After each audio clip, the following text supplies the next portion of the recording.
শুভ সকাল। প্রথমেই শুরু করি মায়ের দর্শন দিয়ে। মা সকলের মঙ্গল করবেন, সকলকে মা ভালো রাখবেন, মায়ের কাছে এটাই কামনা করি। আজকে তোমরা জানো আজ জ্যৈষ্ঠ মাসের প্রথম শনিবার, আর আজকে হলো আমাবস্যা। এই আমাবস্যাটার নাম হলো ফলহারি আমাবস্যা। এই আমাবস্যার দিন নাকি 5টা ফল দিয়ে মাকে পুজো করলে মা খুশি হয়ে তো সবার মনস্কামনা পূরণ করে।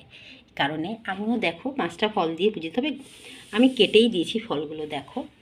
আর আমার এই আসনটা বড্ড ছোট, ওই জন্যই আসনে 5টা গোটা ফল ধরবে না বলে আমি একটাই গোটা ফল মায়ের কাছে দিয়েছি।